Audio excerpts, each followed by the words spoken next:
Congress high command ने भूपेंद्र सिंह हुड्डा को संकेत दे दिए हैं। दरअसल जिस प्रकार से कुमारी शैलजा को बड़ा पद दिया गया है, क्योंकि पहले वो प्रदेश अध्यक्ष थे और प्रदेश अध्यक्ष के हटते ही उनको सीडब्ल्यूसी का सदस्य बना दिया गया है। कहीं ना कहीं अब कुलदीप बिश्नोई की जो कमी है उसको कांग्रेस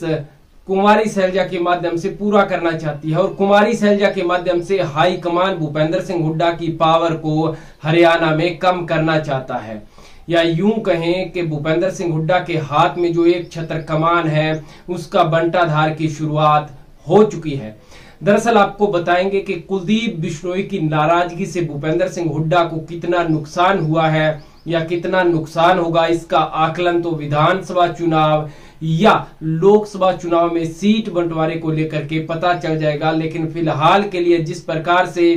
कुमारी शैलजा ने बयान दिया था कि जो रद्द वोट हुआ है उसको लेकर के हाईकमान बड़ी गहनता से जांच कर रहा है और जिस किसी का भी रद्द वोट पाया जाएगा उस पर बड़ी कार्रवाई होगी, जैसा कि कुलदीप बिश्नोई पर हुई है। और लगातार भूपेंद्र सिंह हुड्डा गुट इस बात के संकेत देता रहा है कि किरण चौधरी का वोट रद्द हुआ था। वो अलग बात है कि किरण चौधरी ने प्रेस कॉन्फ्रेंस में वोट डालते ही कहा था कि यह महज एक अफवाह है। यानी अब कुमारी शैलजा के माध्यम से हाईकमान भूपेंद्र सिंह हुड्डा की जो ताकत है उसका बंटाधार करना चाहता है। और इसके बाद भी कुमारी शैलजा के बाद किरण चौधरी है, कैप्टन अजय यादव है, रणदीप सिंह सुरजेवाला है और जो बड़े उनके पुराने नेता है उनको कहीं ना कहीं किसी भी कमेटी में फिट करना अब कांग्रेस हाईकमान का लक्ष्य रहेगा, चाहे वो टिकट बंटवारे को लेकर के हो या फिर आगे आने वाले समय में सीएम पद के कैंडिडेट के चुनाव को लेकर के हो। तमाम बातों में न केवल अब भूपेंद्र सिंह हुड्डा की चलती थी, लेकिन अब आने वाले समय में कांग्रेस हाईकमान ने फैसला किया है कि मिलजुल करके सभी नेताओं की राय को जानने के बाद फैसला लिया जाएगा। यानी इस तरह से भूपेंद्र सिंह हुड्डा को एक साइलेंट झटका हाईकमान ने दे दिया है। चूंकि डायरेक्ट रूप से यदि कांग्रेस हाईकमान भूपेंद्र सिंह हुड्डा पर किसी प्रकार की कोई कार्रवाई करती है तो उसका सीधा नुकसान कांग्रेस को हरियाणा में भुगतना पड़ सकता है और नतीजा यह हो सकता है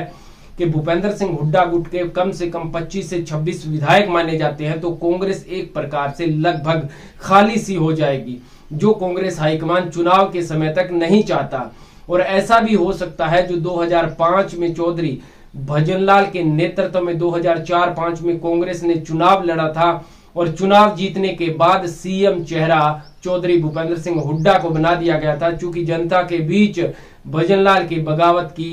बातें उछलने लगी थी। और यही बात इस वक्त आपको बता दें, नगर पालिका नगर निगम चुनाव के नतीजे आने के बाद जहां एक तरफ विपक्षी दल भूपेंद्र सिंह हुड्डा को घेर रहे हैं, वही कांग्रेस हाईकमान और उनके खुद के नेता इस बात पर बल दे रहे हैं कि कांग्रेस के साथ क्या हुआ है। भूपेंद्र सिंह हुड्डा जिसको गढ़ मानते थे उस गढ़ में भी वो उनके प्रत्याशी हार गए हैं। कुलदीप बिश्नोई ने तो चुटकी यहां तक ली कि जो लोग अपना गढ़ मानते थे वो गढ़ उखाड़ दिए गए हैं। जो लोग पूरे विधायक होते हुए भी एक राज्यसभा का सदस्य न बना पाए, नगर पालिका नगर निगम चुनाव में अपना चेयरमैन न बना पाए, वो लोग सीएम पद की बात करते हैं। कुलदीप बिश्नोई लगातार बगावत पर उतरे हुए हैं। अब तक कोई बड़ी कार्रवाई कांग्रेस की तरफ से नहीं हुई है। वहीं कुलदीप बिश्नोई की तरफ से भी कोई बड़ा फैसला अब तक नहीं लिया गया है। यानी दोनों ही बातें ठंडे बस्ते में डाल रही हैं और आने वाले समय में कहीं ना कहीं कुलदीप बिश्नोई के साथ बात हो सकती है या फिर कुलदीप बिश्नोई कांग्रेस छोड़ेंगे, यह तो वक्त बताएगा। फिलहाल आपको बता दें कुमारी शैलजा को सीडब्ल्यूसी का सदस्य इस वजह से बनाया गया है क्योंकि उसके स्थान पर पहले कुलदीप बिश्नोई हरियाणा की तरफ से सदस्य थे, लेकिन कुलदीप बिश्नोई पर कार्रवाई के बाद यह पद खाली था और इस पद पर कुमारी शैलजा को कहीं ना कहीं विराजमान करवाना भूपेंद्र सिंह हुड्डा के लिए इनडायरेक्ट रूप से साफ संकेत है कि आने वाले समय में अब